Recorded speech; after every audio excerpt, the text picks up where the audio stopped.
Grande es la culpa de una guerra innecesaria. John Adams. Si ganas la guerra, no necesitas dar explicaciones. Si pierdes, no deberías estar allí para explicar. Adolf Hitler. La guerra es lo que ocurre cuando fracasa el lenguaje. Mark Twain. El mundo moderno no será castigado. Es el castigo.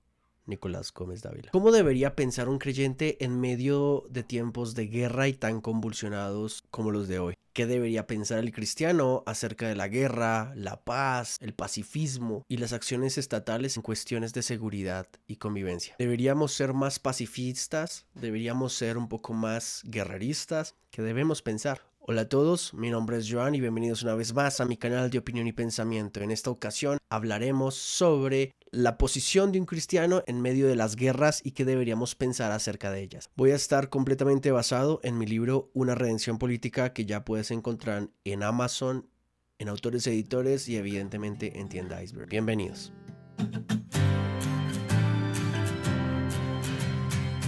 Según las Naciones Unidas, a nivel mundial, el número absoluto de muertes en las guerras ha venido disminuyendo desde 1946. Sin embargo, los conflictos y las violencias van en aumento y la mayoría de los conflictos actuales se libran entre agentes no estatales, como milicias políticas, grupos terroristas internacionales y grupos delictivos. Las tensiones regionales sin resolver, el desmoronamiento del Estado de Derecho, la ausencia de instituciones estatales o su usurpación, los beneficios económicos ilícitos y la escasez de recursos se han convertido en importantes causas de conflicto. Y es que debo confesar que ante los hechos violentos y la guerra en general, viviendo en un país como Colombia, completamente violento desde la médula, la opción de pacifismo desde que tengo memoria me pareció la única forma agradable y diplomática de solucionar los conflictos. De hecho, aún puedo recordar cómo en mi colegio, en mi época de adolescente, en algunas ocasiones hablábamos entre mis compañeros sobre estos temas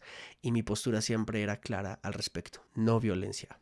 También creo que mi posición pacifista se alimentó muchas veces de una perspectiva poco profunda acerca del mensaje de Cristo y la comprensión de una manera más amplia de la fe. Ya hoy por hoy, luego de tener ya varios años más de edad, respeto a quien desea ser pacifista. Completa y abnegadamente respeto a quien lo hace, pero no creo que sea una opción viable en una época llena de conflictos armados externos como internos. Y es que entre más y más observo el comportamiento humano, menos creo que el pacifismo ciego pueda ser una solución a nuestros conflictos violentos más profundos. Cabe recalcar que en este video de ninguna manera voy a promocionar la guerra o la acción armada o violenta deliberada como si fuese la única vía de resolución de conflictos violentos, pero creo que debemos ser realistas y abordar el tema como debe ser. La guerra y el arte de la guerra no son mi especialidad y espero que nunca lo sea, pero no hay que menospreciar que, de vivirla,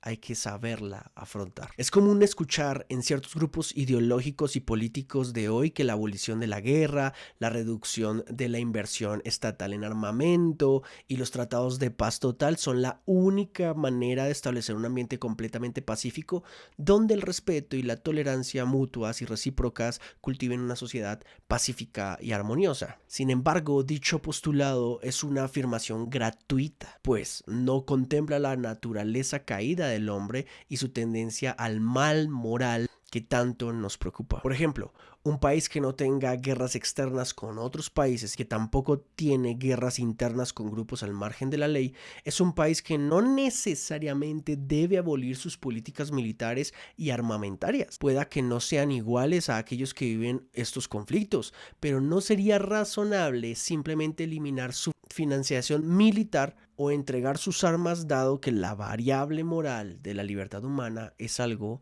que no se puede controlar. En palabras del filósofo Robert Spielman, el Estado tiene el deber de proteger la vida de sus ciudadanos. Para este cometido necesita a veces emplear la coacción. Tenemos la policía y la policía ha de emplear la fuerza en ciertas circunstancias. El problema al aplicar la fuerza es saber si ésta se presenta en la proporción justa respecto a lo que se pretende conseguir a través de ella. La violencia, por pura revancha, es ciertamente inmoral. Ante todo, porque afecta a las personas inocentes. Y el hecho de que también haya habido víctimas inocentes en el propio bando no justifica matar inocentes del bando contrario. Por lo que nadie quiere usar los medios violentos. Nadie. Pero hay personas tristemente, que solo por medios violentos pueden ser detenidos o controlados. Y aún más es triste que tengamos que usar los medios violentos para hacer entender que hay derechos que deben respetarse, tristemente, por vías violentas. Hay algo interesante en todo esto, y es que la mayoría de la población, bien sea de los países con la legalización de porte libre de armas o sin ella, cree que un hombre con sentido común, una perspectiva moral de la vida, una cosmovisión ética de la convivencia y su miedo a la muerte son las cosas que normalmente lo hacen razonar y pensar en un momento de complejidad. Precisamente Thomas Hobbes afirmaba que el miedo a la muerte es lo único que realmente hace razonar a los hombres y lo que permite al Estado mantener la paz interior. Por otro lado, C.S. Lewis reflexiona sobre la guerra y el conflicto violento mencionando que, aunque no sea el mal mayor, la guerra es un gran mal. Por eso a todos nos gustaría eliminarla si pudiéramos. Y es que dicha lectura es precisa, aunque potencialmente incompleta, dado que según el país y la cultura, la guerra sí que es un gran mal. Lewis continúa argumentando lo siguiente: toda guerra conduce a otra guerra. La eliminación de la guerra, por lo tanto, es algo que se debe intentar. Y es que, en efecto, es completamente virtuoso enfocar cualquier esfuerzo político, social y estatal para lograr la eliminación de esa guerra. Que se logre de la forma correcta es otra cosa muy distinta. Y es claro eso. Todos queremos la paz en nuestras ciudades. El problema es cómo vamos a conseguirla. Y si se logra de manera adecuada, la pregunta es, ¿cuál será ese recorrido? Ahora bien, a continuación, Lewis hace una reflexión bastante precisa a mi juicio sobre el problema del pacifismo cuando desconoce que sus vecinos son potencialmente enemigos. Debemos incrementar por medio de la propaganda el número de pacifistas de cada nación hasta que sea suficientemente grande como para impedir que esa nación vaya a la guerra. Esto me parece un trabajo descomunal. Solo las sociedades liberales toleran a los pacifistas. En la sociedad liberal, el número de pacifistas o es suficientemente grande como para paralizar al Estado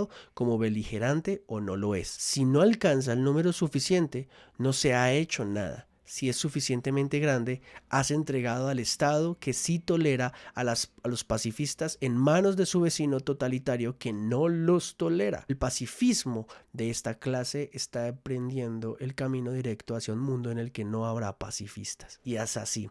Tristemente, podemos hacer toda la campaña publicitaria en nuestros países acerca del pacifismo y cómo todos debemos propender acerca del cero a la guerra y de no propender por ella. Nuestros vecinos, en todo caso, tristemente, no podrían pensar igual y dejaríamos a merced de nuestros vecinos nuestro propio pueblo. Lewis, además, ilustra de forma sencilla pero plausible cómo un Estado pacifista es potencial carne de cañón para un vecino totalitario. Es una realidad triste, pero cierta, y por eso lo citaba. Por lo cual, la abolición de la guerra y la violencia interna de los territorios sería un propósito por el cual es digno morir, pero tampoco sería un deber digno de dedicarle más esfuerzos de lo que se debería. Y claro, debemos dedicar todos los esfuerzos posibles para que los grupos armados y la guerra, en todo caso, disminuyan, pero no es un propósito digno al cual dedicarle toda la vida. Porque hay gente que tristemente, con su libertad moral,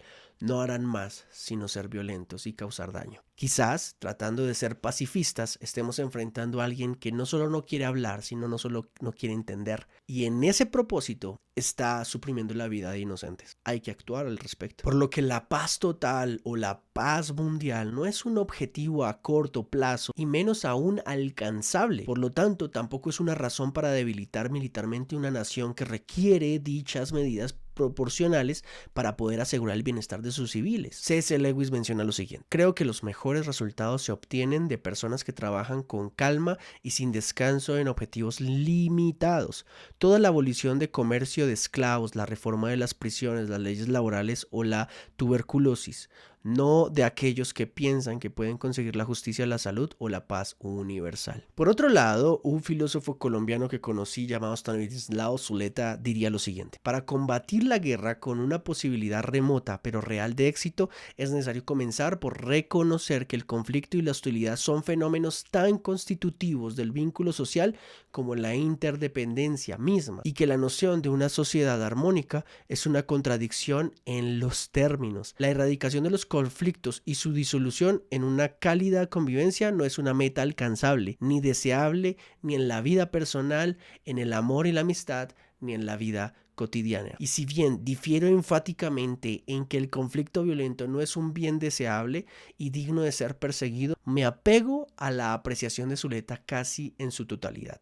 Porque no podemos buscar una paz total cuando en todo caso el problema no solo radica en la infraestructura de la guerra, sino en los agentes morales libres que participan de ella. Erradicar la guerra del planeta es erradicar en todo caso la mínima posibilidad de optar libremente por ella.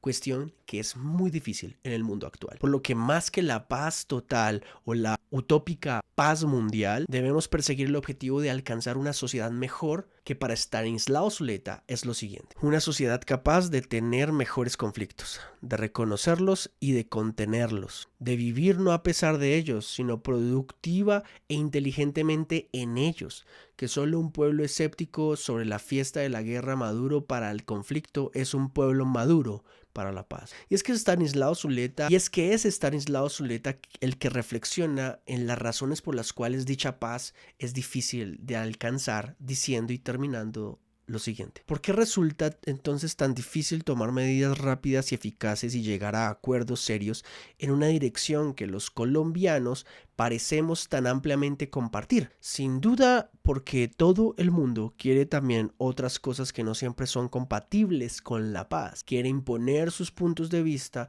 por el chantaje y la violencia, o conservar privilegios como cuotas de poder y no como servicio a un gran propósito nacional. El chantaje, la conservación de privilegios políticos, económicos y o culturales son un conjunto de intenciones banales que no están en armonía con la concepción de la paz real ni sostenible que deseamos. Por lo cual, un grupo armado que voluntariamente decide dejar las armas es un buen paso, pero será un mejor paso si decide dejar las armas no so pretexto del intercambio de poder, por ejemplo, de influencia política o de influencia cultural, sino simplemente por la resocialización libre y aún me atrevería a decir por el perdón de delitos de lesa humanidad, siempre y cuando se restituya a las comunidades lo que debe ser restituido. Fíjese bien, no sacrificamos autoridad o autonomía política, ni mucho menos autoridad cultural, y propendemos por una vía pacífica de resolución de conflictos. El problema aquí es que ni uno ni el otro se va a conseguir generalmente si las personas con libertad moral realmente no quieren ser genuinas en eso. Y es en este orden lógico y proporcional donde el Estado debe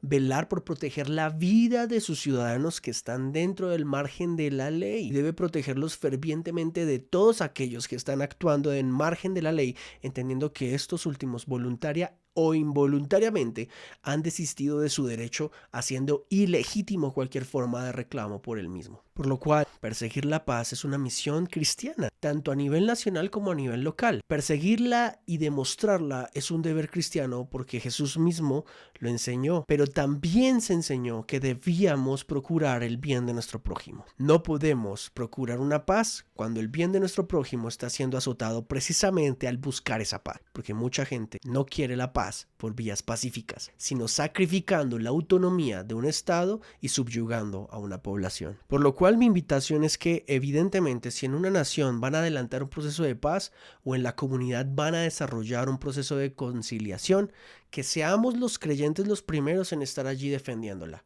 proporcionándola, facilitándola, pero nunca sacrificando la autonomía del Estado, ni mucho menos negociando con los territorios, mucho menos negociando poder político, porque la genuina paz viene únicamente de agentes morales libres que genuinamente quieren el bien para su territorio. Y el bien para su territorio se resume en que no haya guerra ni conflicto. La pregunta es, ¿estamos listos para eso? No lo sé.